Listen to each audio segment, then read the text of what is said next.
Nila berdiri di depan gerbang besi besar dengan tulisan cat putih yang mulai memudar. PT Kayu Sentosa, Unit Finishing. Di baliknya, deretan bangunan memanjang dari bata merah berdiri kokoh, diapit oleh pohon-pohon randu dan pagar kawat tua. Di area pabrik itu aktivitas terus berjalan.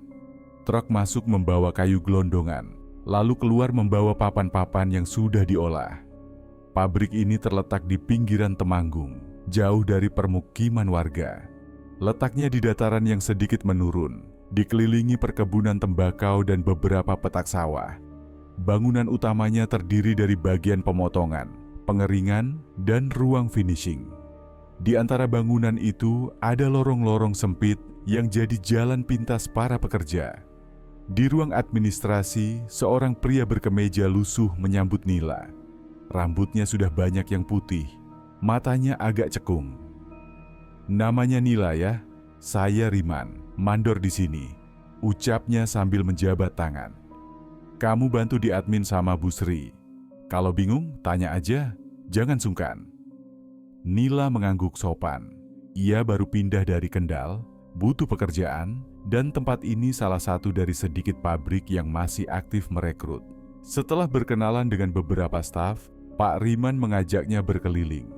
Mereka melewati area penyimpanan papan yang disusun tinggi.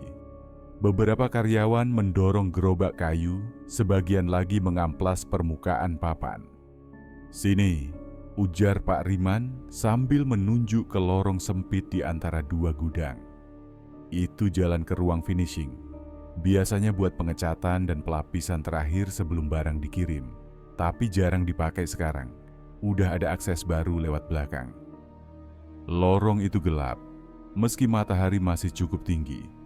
Atapnya lebih rendah dari bangunan lain, dan dinding kirinya tertutup tumpukan papan yang menyisakan celah kecil. Bau kayu menguar, tajam menusuk hidung. Tapi saat Nila mendekat, ada aroma lain yang lebih halus, bau dupa. Ia menoleh ke Pak Riman. "Ada yang bakar dupa, Pak?" Pak Riman mengerutkan dahi. "Dupa? Nggak ada. Nggak boleh juga, takutnya nyulut api. Di sini gampang kebakaran." Nila hanya mengangguk pelan. Bau itu tetap tercium jelas. Hangat seperti bau dupa di tempat pemakaman. Saat makan siang, Nila duduk di belakang kantor, dekat pos jaga. Seorang lelaki tua menyapanya sambil membawa termos teh. "Baru ya?" tanyanya ramah. Suaranya serak. "Saya Kirno, jaga malam. Biasanya keliling jam 11 sampai subuh." Nila tersenyum. "Iya Pak, baru seminggu pindah ke sini. Tadi lihat lorong ke ruang finishing. Agak gelap ya?" Mbah Kirno tertawa kecil. "Hehe, lorong itu? Iya, sejak dulu begitu. Nggak banyak yang mau lewat situ, kayak sumuk." "Sumuk? Panas tapi lembab, kayak tempat yang nggak serek aja." Nila tidak banyak bertanya lagi, tapi saat ia kembali ke ruang administrasi, aroma dupa itu masih terasa di pikirannya. Padahal tidak ada asap, tidak ada abu, tidak ada bekas apapun. Menjelang sore, saat semua mulai bersiap pulang, Nila melewati lorong itu sekali lagi. Ia hanya berdiri di ujungnya, memperhatikan papan-papan yang bertumpuk rapi, dan kegelapan yang mengintip dari celah-celah sempit di dalam. Tak ada suara, tak ada gerakan, tapi bau itu kembali datang. Lebih tipis dari sebelumnya, seperti sekadar bisikan. Nila melangkah mundur perlahan, lalu menutup buku catatannya di tangan. Pikirannya mencoba mengabaikan rasa tak nyaman itu. Besok, ia akan kembali lagi, dan mungkin akan mencari tahu kenapa lorong itu terasa seolah sedang menyimpan sesuatu. Nila berdiri di depan lorong sempit yang kemarin diperlihatkan Pak Riman. Ia sempat ingin lewat tadi siang, tapi suasananya membuatnya ragu. Lorong itu lebih sepi dari bagian lain di pabrik. Dindingnya lembab, cahaya dari luar tidak sampai ke dalam. Tumpukan papan di kanan kiri menambah kesan sempit. Beberapa pekerja memilih jalur memutar ke ruang finishing, padahal lorong ini lebih cepat. Ketika Nila menanyakan hal itu ke Bu Sri, jawabannya singkat. Males lewat situ, lembab dan pengap. Pak Riman sempat melontarkan komentar saat mereka berpapasan dekat area itu. Lorong itu dari dulu gitu, nggak tahu kenapa, kurang beres rasanya. Tapi ya udah dibiarkan aja. Ia tidak menjelaskan lebih lanjut. Nila tidak menanggapi waktu itu, tapi rasa penasarannya justru bertambah. Saat jam kerja selesai dan sebagian besar pekerja sudah pulang, ia masih menyusun laporan di ruang administrasi. Beberapa lampu sudah dimatikan, hanya area kantor yang masih terang. Sekitar pukul 8 malam, ia mematikan komputer. Suara mesin di bagian produksi sudah tidak terdengar. Nila berdiri sambil merenggangkan punggung. Kantor sunyi, dan hanya ada cahaya redup dari lampu-lampu lorong kecil yang tetap menyala. Saat bersiap pulang, Nila melewati koridor samping yang tak jauh dari lorong menuju finishing. Ia sempat berhenti sebentar. Dari ujung lorong itu terdengar suara gesekan. Pelan, seperti sesuatu yang diseret. Nila diam di tempat. Ia mencoba memastikan mungkin itu suara tikus atau papan yang jatuh. Tapi suara itu tidak berhenti. Perlahan, seperti benda berat yang digeser di lantai kasar. Tidak ada yang terlihat, tapi bunyinya jelas berasal dari ujung lorong yang gelap. Tidak ada lampu yang menyala di dalam. Tidak ada bayangan orang. Nila mundur beberapa langkah. Ia menoleh ke belakang, memastikan tidak ada orang lain. Suara itu berhenti. Nila mempercepat langkahnya keluar dari area itu. Ia tidak berkata apa-apa ketika melewati pos jaga. Mbah Kirno sedang duduk memandangi halaman depan, tidak menoleh. Dalam perjalanan pulang, pikiran Nila terus memutar suara itu. Gesekan pelan, konstan, dan berhenti tiba-tiba. Ia belum bisa memastikan apa itu. Tapi satu hal yang pasti, ia makin yakin bahwa lorong itu menyimpan sesuatu yang tidak biasa. Nila kembali lembur. Laporan akhir bulan belum selesai, dan beberapa data harus dicocokkan dengan bagian finishing. Busri sudah pulang lebih dulu, dan hanya tersisa suara dari ruang oven kayu yang sesekali menyala otomatis. Lampu kantor menyala sebagian. Sebagian koridor menuju gudang dan area pengecatan tampak remang. Sambil membawa dokumen, Nila berjalan ke bagian gudang untuk memeriksa data stok papan. Ia tidak langsung lewat lorong sempit itu, tapi tetap melihat ke arah dalamnya. Lorong masih gelap, dan baunya masih sama. Lembab bercampur aroma seperti dupa yang tipis. Ia masuk ke gudang utama. Ruangan itu dipenuhi tumpukan papan yang sudah dihaluskan. Kayu-kayu berwarna coklat muda disusun vertikal. Sebagian menempel ke dinding, sebagian ditaruh di rak besi besar. Di sini lebih tenang, hanya terdengar kipas angin lama yang masih berputar lambat di sudut. Nila mencatat jumlah lembar papan dan mencocokkan dengan dokumen di tangan. Sambil menulis, matanya sesekali melihat ke celah antar papan. Beberapa menit berlalu saat ia hendak berjalan keluar, matanya menangkap sesuatu. Ada sesuatu yang bergerak di ujung rak kayu sebelah kiri. Bentuknya seperti kain putih yang melintas pelan, lalu menghilang di balik tumpukan. Gerakannya tidak cepat, tapi cukup jelas untuk membuat Nila berhenti. Ia menatap ke arah itu, mencoba memastikan tidak ada siapa-siapa. Ia menoleh ke belakang. Tidak ada pekerja, tidak ada suara langkah. Kantor pun sudah sunyi. Nila menunggu beberapa detik, lalu perlahan berjalan ke arah bayangan tadi. Ia berhenti di dekat rak, menengok ke celah di antara papan yang tersusun rapat. Tak ada apa-apa, hanya debu dan sedikit sisa potongan kayu di lantai. Bulu kuduknya meremang. Perasaan tidak nyaman muncul tiba-tiba. Ia segera kembali ke kantor dan menyimpan dokumen. Saat melewati pos jaga, Mbah Kirno sedang menyeduh kopi.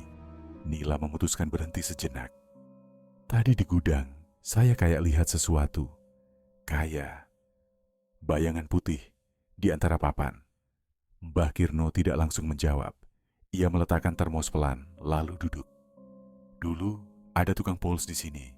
Namanya Sukri. Orangnya pendiam. Kalau lembur, kadang sampai malam. Suka kerja sendiri di bagian akhir, dekat lorong finishing.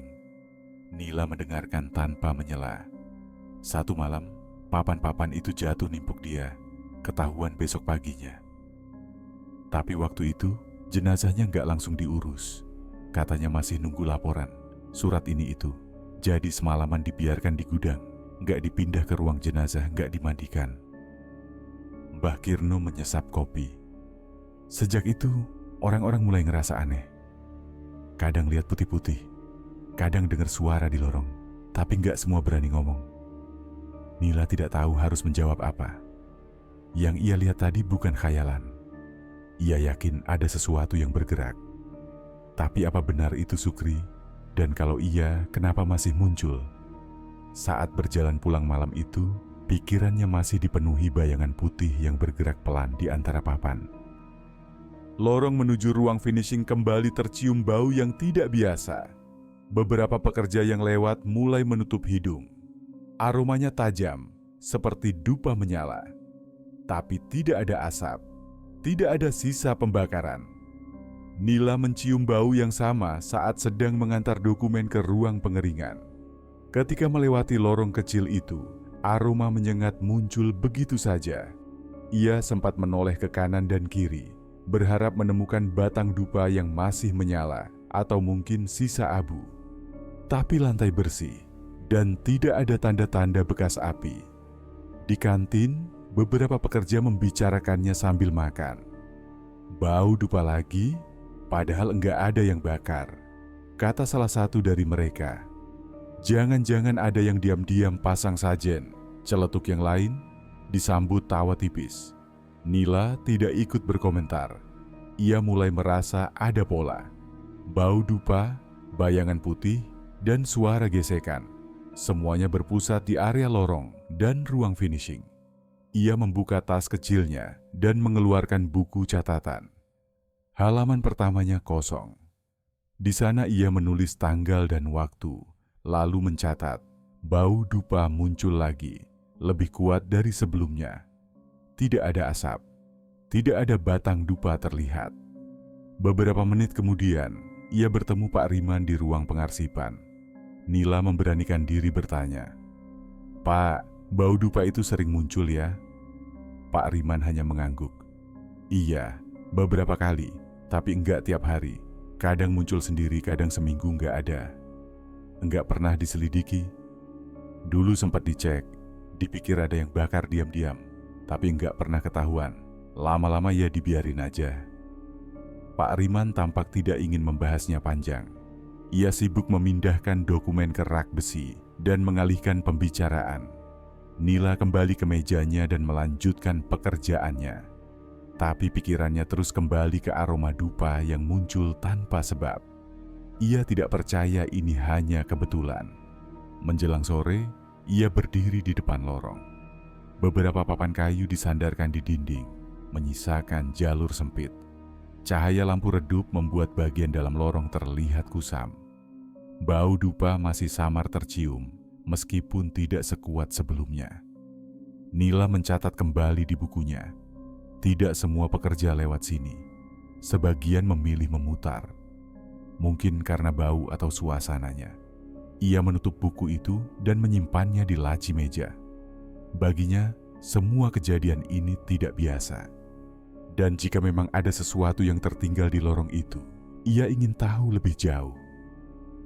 Di ruang administrasi, Bu Sri sedang mengecek lembar absen ketika Nila duduk di kursi seberangnya. Pekerjaan sore itu cukup sepi dan tidak banyak dokumen yang perlu dicek ulang. Nila membuka percakapan dengan nada hati-hati. "Bu, dulu ada ya yang meninggal di bagian finishing?" Bu Sri mengangkat wajahnya. Ia sempat diam, lalu mengangguk pelan. "Namanya Sukri," katanya. "Tukang pols, sudah lama kerja di sini. Orangnya rajin. Kalau disuruh lembur, nggak pernah nolak." Nila menyimak. Waktu itu dia kerja sendirian di malam hari. Katanya cuma mau menyelesaikan beberapa barang sebelum dikirim besok pagi. Entah bagaimana tumpukan papan jatuh. Nggak ada yang tahu pasti kejadiannya, soalnya nggak ada saksi. Baru ketahuan besok paginya pas mandor datang. Bu Sri berhenti sebentar, suaranya menurun. Masalahnya jenazahnya nggak langsung diurus. Ada urusan surat laporan ke kantor pusat, sama nunggu keluarga dari luar kota. Jadi jenazah dibiarkan semalaman di ruang produksi. Ditutup kain tapi nggak dipindah. Belum dimandikan juga. Nila diam cukup lama. Terus, besoknya baru diurus. Tapi beberapa pekerja udah mulai ngerasa aneh. Ada yang bilang semalam dengar suara aneh. Ada juga yang ngelihat seperti kain putih gerak-gerak dekat rak papan. Bu Sri menutup map di tangannya. Sejak itu, ruang finishing jadi kerasa beda. Bukan cuma karena kecelakaan itu, tapi karena suasananya berubah. Bau aneh, suara-suara, kadang ada bayangan. Pekerja lama lebih milih muter jauh daripada lewat lorong situ. Nila memandang keluar jendela ke arah gudang tempat tumpukan kayu disimpan. Ia tidak mengenal Sukri, tapi cerita itu membuatnya semakin paham mengapa lorong itu dihindari. Ia mengingat kembali bau dupa, suara gesekan, dan bayangan putih di antara papan. Semua itu tidak lagi terasa acak. Ada sesuatu yang belum selesai di tempat itu. Dan mungkin Sukri belum benar-benar pergi dari lorong itu. Nila sedang merapikan berkas lembur di ruang kerja. Waktu sudah lewat maghrib. Di luar, hanya terlihat sedikit lampu yang masih menyala dari area produksi. Sebagian besar pekerja sudah pulang. Kantor sunyi. Saat ia hendak menuju mesin fotokopi dekat lorong pengecatan, terdengar langkah kaki berat dari arah dalam lorong. Langkah itu pelan, namun mantap. Seperti sepatu kerja yang menghantam lantai semen satu persatu. Nila berhenti. Lorong itu kosong. Tidak ada suara lain selain langkah yang terdengar, lalu hilang perlahan. Ia menunggu di tempat. Menengok ke dalam lorong. Tidak ada siapa-siapa. Tapi rasa tidak nyaman langsung muncul. Udara di sekitarnya terasa berat. Nila mempercepat langkah ke arah mesin. Namun belum sempat menekan tombol, suara mesin pengecat otomatis dari ujung ruang finishing berbunyi. Padahal tidak ada yang sedang bekerja di sana. Mesin itu seharusnya mati otomatis ketika tidak digunakan. Nila menatap ke arah ruang cat. Lampu di sana redup dan pintunya setengah terbuka. Ia menahan napas. Tidak ada suara pekerja. Hanya dengungan pendek dari mesin yang kemudian kembali diam. Ia mundur perlahan dan kembali ke ruang kerja. Perasaan diawasi makin kuat. Seperti ada mata yang mengikuti setiap langkahnya dari dalam lorong. Sebelum pulang, Nila mampir ke pos jaga. Mbah Kirno sedang menyalakan rokok kretek. Barusan saya dengar langkah kaki di lorong. Terus mesin cat sempat nyala sendiri, kata Nila pelan. Mbah Kirno tidak kaget. Ia hanya mengangguk pelan. Kalau bau dupa muncul, biasanya ada yang lewat. Nila menatap wajah tua itu, menunggu penjelasan. Dulu saya pikir cuma perasaan, tapi makin lama kerja di sini, makin hafal. Bau dupa itu semacam tanda. Kadang disusul suara langkah, kadang pintu gerak sendiri. Tapi yang lewat ya bukan orang. Mbah Kirno tidak tertawa. Nada bicaranya tenang, seperti sedang menyampaikan hal biasa. Saya nggak ganggu, ya saya juga nggak diganggu, tambahnya. Nila tidak menjawab, tapi ia tahu malam itu bukan hanya suara yang ia dengar. Ia yakin dirinya sedang diamati. Dan siapapun yang berada di lorong gelap itu, bukan pekerja biasa. Sore menjelang jam pulang, para pekerja bagian pengecatan akhir sedang merapikan area produksi. Beberapa papan kayu hasil poles diletakkan berdiri menyandar di dinding, menunggu giliran untuk dihaluskan ulang. Udara di lorong terasa pengap dan lembab. Yanto, salah satu pekerja lama, sedang membersihkan sisa debu di lantai. Ia berada cukup dekat dengan tumpukan papan di ujung lorong. Beberapa rekannya sudah berjalan lebih dulu keluar gudang. Saat Yanto berdiri dan membalikkan badan, Papan di sampingnya bergerak sendiri, pelan, seperti ada yang mendorong dari belakang. Satu papan jatuh ke arahnya dan mengenai lengan kiri. Ia terkejut, mundur dengan cepat sambil memegangi lengannya yang tergores. Rekan-rekan yang mendengar teriakan kecilnya langsung datang membantu. Papan itu berat, tapi jatuh seperti tidak ada angin atau getaran apapun. Lantai tidak licin, tidak ada pekerja lain di dekat tumpukan itu. Papan itu tiba-tiba maju sendiri, kata Yanto. Aku cuma berdiri, enggak nyentuh apa-apa. Pak Riman datang tak lama kemudian dan langsung mengecek kondisi papan dan tempat kejadian. Ia mencoba merapikan ulang posisi papan yang jatuh, lalu melihat sekeliling. Tidak ada tanda-tanda yang mencurigakan secara teknis, tapi wajahnya menunjukkan kecemasan yang tidak ia ucapkan. Yanto dibawa ke ruang medis kecil untuk diobati. Lukanya ringan, tapi cukup membuatnya gemetar. Beberapa pekerja mulai membicarakan kejadian itu di kantin. Mereka saling bertukar pandangan, dan satu dua di antara mereka mengangguk pelan, seolah merasa sudah waktunya kejadian aneh itu muncul lagi. Lorong itu dari dulu memang enggak beres, kata seorang tukang angkut kayu. Sudah sering kejadian kecil-kecil, tapi baru sekarang kena orang. Nila yang mendengar cerita itu langsung mencatat di bukunya. Ia menulis, papan jatuh sendiri, mengenai pekerja. Disaksikan beberapa orang. Lokasi, ujung lorong finishing. Tidak ada pemicu jelas. Ketika semua mulai tenang dan pekerja satu persatu pulang, lorong itu kembali sepi. Tumpukan papan sudah disusun ulang, tapi bekas jatuhnya masih terlihat dari pecahan kecil di lantai. Di pos jaga, Mbah Kirno hanya menatap ke kejauhan saat Nila menceritakan ulang kejadian itu. Ia tidak terlihat kaget.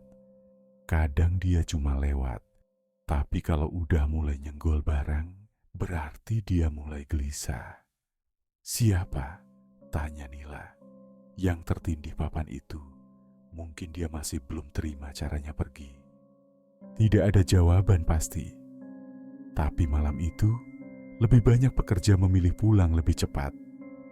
Dan lorong menuju ruang finishing kembali sunyi, dengan sisa bau kayu yang tercampur sesuatu yang tidak bisa dijelaskan. Nila duduk di bangku panjang dekat pos jaga. Malam belum terlalu larut. Beberapa pekerja lembur masih terlihat di kejauhan, tapi suasana sekitar sudah jauh lebih tenang dibanding sore. Mbah Kirno baru saja menyeduh kopi dari termos kecil.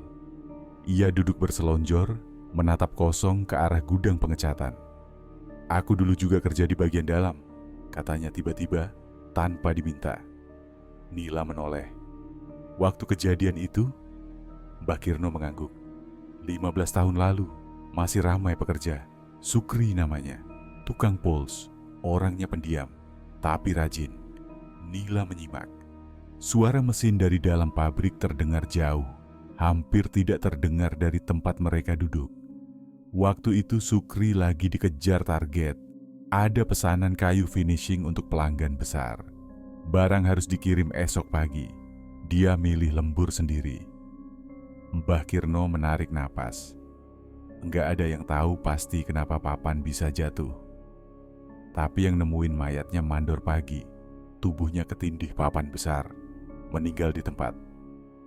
Nila mencatat dalam benaknya. Masalahnya waktu itu administrasi kacau. Keluarganya nggak bisa langsung datang. Atasan belum kasih izin resmi buat ngurus. Akhirnya jenazah dibiarkan di tempat semalaman. Ditutup terpal tapi ya, tetap aja. Nggak dimandikan dulu? Tanya Nila. Belum, jawab Mbah Kirno. Nggak ada yang berani. Banyak yang bilang waktu malam itu, suara di gudang macam-macam. Kayak ada yang jalan, ada yang batuk, ada juga bau aneh. Nila diam. Ia mengingat lorong yang setiap malam berbau dupa, meski tak pernah ada orang membakarnya. Sejak kejadian itu, lorong finishing jadi tempat yang paling dihindari. Lanjut Mbah Kirno, yang kerja di sana sering ngeluh. Kadang papan jatuh sendiri, kadang dengar suara langkah, padahal tempat kosong. Kadang lampu mati, nyala lagi. Ada juga yang lihat bayangan putih nyelip di antara rak. Pernah ada yang coba bersihin atau bikin semacam ritual? Tanya Nila pelan. Pernah, jawab Mbah Kirno. Tapi enggak tuntas, ganti manajemen, ganti orang. Banyak yang pura-pura enggak peduli. Tapi yang udah lama di sini, tahu. Tempat itu enggak beres. Nila memandangi lorong yang terhubung langsung ke ruang finishing. Lampunya menyala redup. Tak ada siapa-siapa, tapi seperti biasa, ada rasa berat setiap kali melihat ke sana. Kalau bau dupa muncul, biasanya dia lewat, ujar Mbah Kirno lagi. Enggak semua bisa lihat, tapi yang peka pasti ngerasa. Nila mencatat lagi di bukunya. Bukan sekadar gangguan, tapi ada cerita yang tertinggal, yang belum selesai dibersihkan. Dan semua itu berakar dari satu kejadian yang tidak ditangani dengan layak. Nila masih menyelesaikan laporan akhir bulan di ruang administrasi. Meja kerjanya menghadap ke jendela kecil yang mengarah ke lorong produksi. Beberapa pekerja sudah pulang. Suara mesin sudah berhenti sejak 1 jam lalu. Lampu lorong masih menyala, meski redup. Dari kursinya, Nila bisa melihat ujung lorong yang mengarah ke ruang pengecatan akhir. Ia berdiri sebentar untuk merilekskan badan. Saat berdiri dan tanpa sengaja menoleh ke arah jendela, matanya terpaku. Di ujung lorong, berdiri sosok putih. Bungkus kainnya panjang, tidak rapi. Bagian kepala agak miring ke samping. Tidak ada wajah, hanya gelap. Diam tak bergerak. Nila menahan napas, dadanya langsung sesak. Ia tak bisa berpaling. Sosok itu tidak melangkah, tapi kehadirannya terasa menekan. Bungkus kain kafannya kotor dan menggantung, seperti tidak diikat sempurna. Sekilas, terlihat seperti tubuh yang ditinggalkan terlalu lama sebelum dikubur. Beberapa detik berlalu, Nila masih belum bisa berpaling. Kakinya mulai gemetar. Ia mundur 1 langkah, lalu 2. Tapi matanya masih terpaku pada sosok di ujung lorong itu.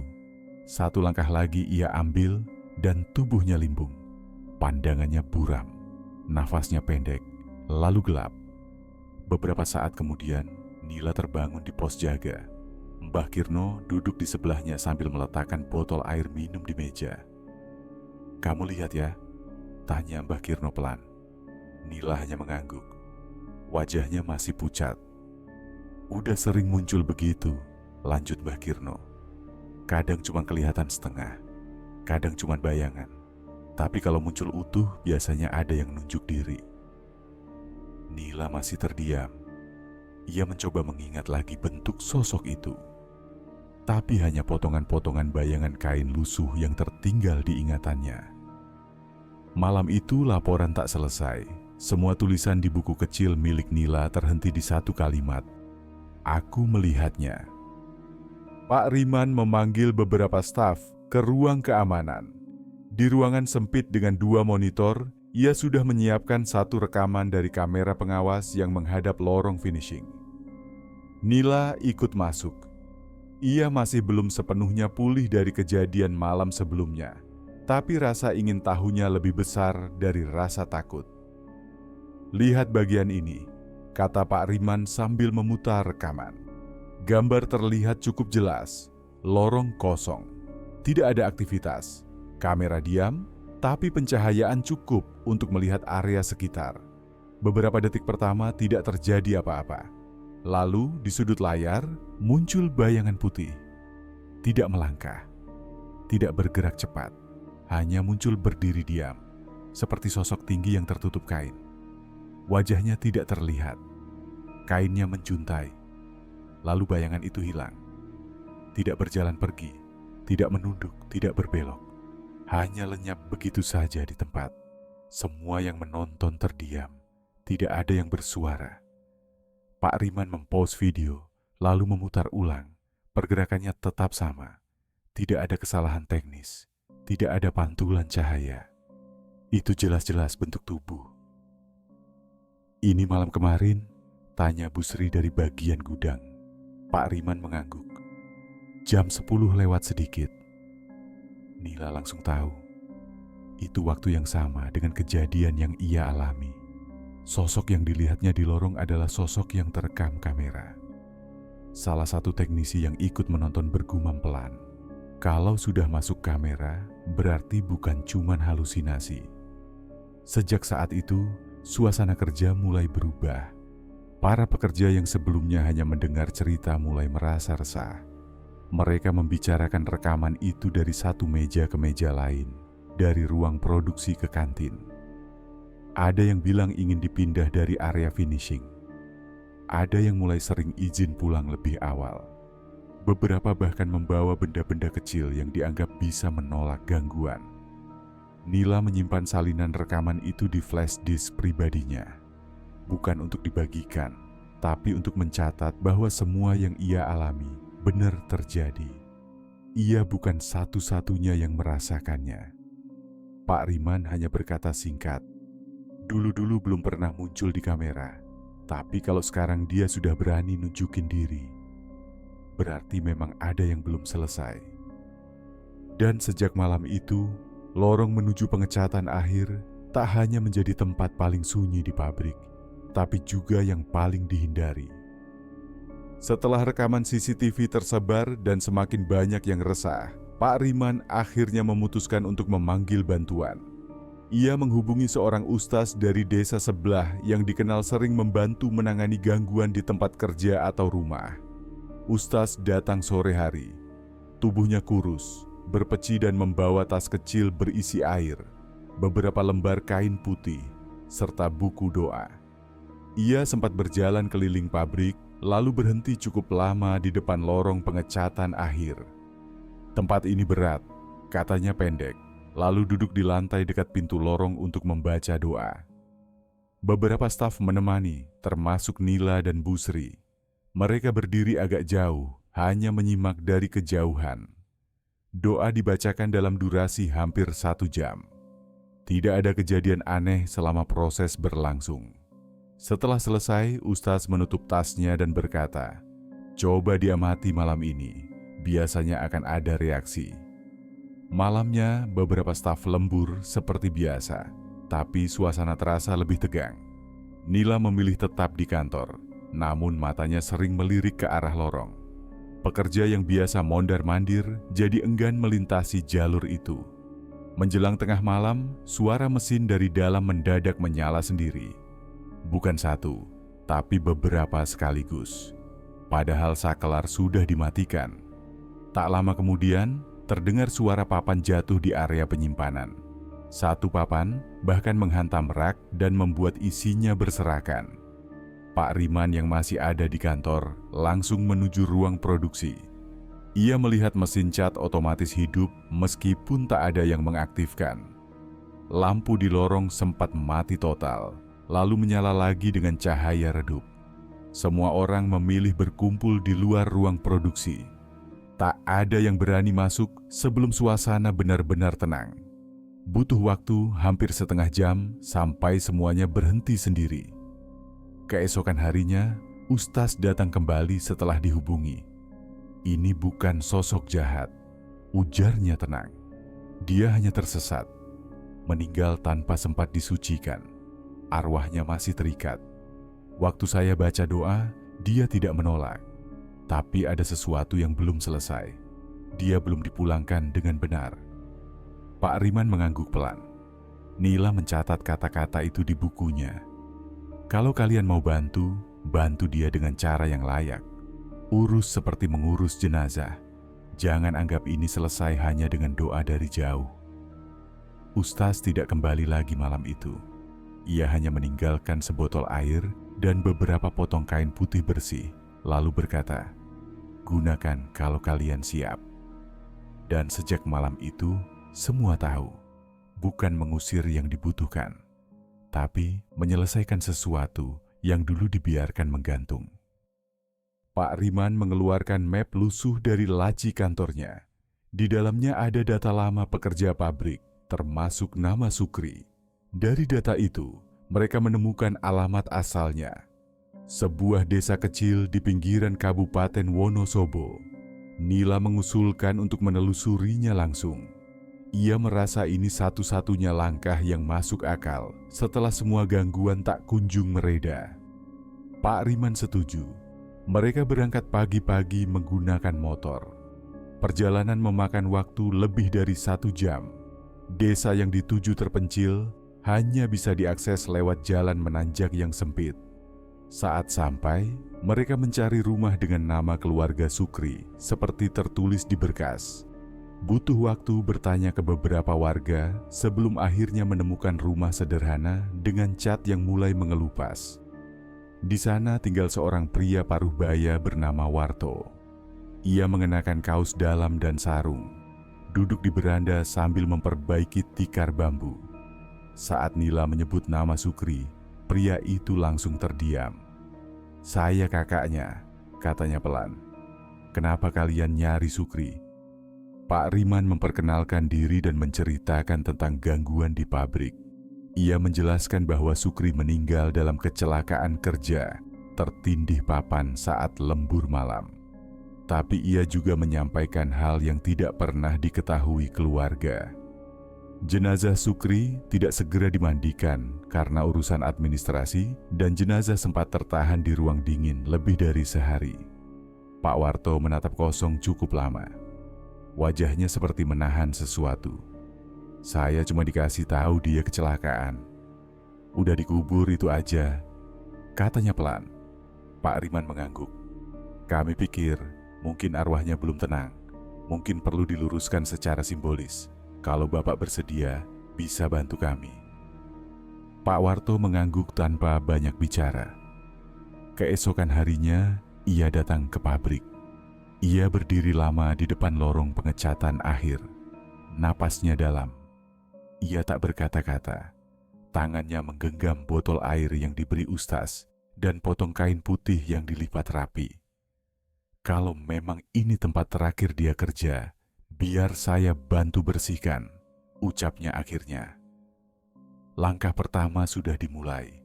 Sosok yang dulu tidak sempat diurus dengan layak kini mulai dicari, disapa dan diakui. Dan di dalam lorong yang biasanya terasa berat, malam itu terasa sedikit lebih tenang. Pak Riman mengatur agar pabrik libur setengah hari. Ruang kosong di dekat lorong pengecatan disiapkan untuk keperluan prosesi. Beberapa pekerja membantu mengatur tikar, air bersih, serta dupa dan kain kafan baru yang sudah disiapkan sejak seminggu lalu. Pak Warto datang bersama seorang ustaz yang lain, bukan yang sebelumnya, tapi teman lamanya dari desanya sendiri. Ia tidak banyak bicara. Wajahnya datar, tapi matanya menunjukkan bahwa ada hal yang dipendam lama. Prosesi dimulai sederhana. Doa dibacakan perlahan. Ustaz meminta semua yang hadir untuk menunduk. Kain kafan baru dibentangkan di lantai, lalu dilipat seperti menyelimuti sesuatu yang tidak tampak. Di tengah prosesi, dupa dinyalakan. Aroma menyebar pelan-pelan ke seluruh area pabrik, berbeda dari bau dupa yang sebelumnya muncul tanpa sebab. Kali ini, aromanya membawa rasa tenang. Para pekerja berdiri dalam diam, beberapa memejamkan mata. Tak lama setelah doa terakhir dibacakan, terdengar bunyi keras dari salah satu sisi gudang. Sebuah papan besar jatuh dari rak penyimpanan. Para pekerja terkejut, tapi tak ada yang panik. Bunyi itu jadi satu-satunya gangguan yang terjadi selama prosesi. Setelah itu, suasana menjadi sangat sunyi. Tidak ada lagi mesin yang menyala sendiri, lampu yang berkedip, atau bau dupa yang muncul tanpa asal. Lorong pengecatan yang biasanya seolah mengusir orang, kini terasa biasa saja. Pak Warto menatap ujung lorong lama sekali, sebelum akhirnya membalikkan badan dan bersiap pulang. "Saya anggap dia sudah pulang," katanya singkat. Prosesi selesai tanpa banyak suara. Tidak ada yang merasa harus menjelaskan panjang lebar. Semua yang hadir merasakan perbedaan yang nyata, bukan hanya pada lorong itu, tapi juga pada perasaan mereka sendiri. Ada beban yang seolah perlahan-lahan dilepas. Dan untuk pertama kalinya sejak Nila bekerja di sana, lorong finishing tak lagi membuat bulu kuduk berdiri. Pekerjaan di pabrik berjalan seperti biasa. Suara mesin kembali mengisi ruangan. Tumpukan papan tersusun rapi dan aroma serbuk kayu kembali jadi bagian sehari-hari. Sudah beberapa minggu berlalu sejak prosesi pemakaman ulang dilakukan. Tidak ada lagi papan yang jatuh sendiri. Tidak ada mesin yang menyala tanpa sebab.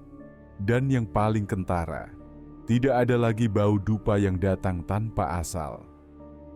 Lorong menuju ruang finishing yang dulu dihindari kini kembali dilewati tanpa ragu. Beberapa pekerja masih waspada, tapi tak ada kejadian ganjil yang muncul lagi. Mbah Kirno pun bilang, malam-malamnya terasa lebih tenang. Nila duduk di ruang administrasi sambil membuka buku catatannya. Buku kecil itu berisi rangkaian kejadian yang pernah dialaminya sejak pertama kali mencium bau dupa di lorong sempit itu. Halaman terakhir yang ditulisnya adalah tentang prosesi bersama Pak Warto dan ustaz dari desanya. Ia membaca ulang catatan itu, lalu menutup bukunya perlahan. Tak lama kemudian, ia berjalan ke lorong pengecatan. Lampu menyala terang, lantai bersih. Tak ada hawa dingin seperti sebelumnya. Langkahnya mantap, tanpa rasa ragu. Nila berhenti di tengah lorong dan menoleh ke sekeliling. Semuanya terlihat biasa saja. Sekarang lorong ini cuma lorong biasa, ucapnya pelan. Ia tersenyum kecil, lalu berjalan kembali ke ruangannya.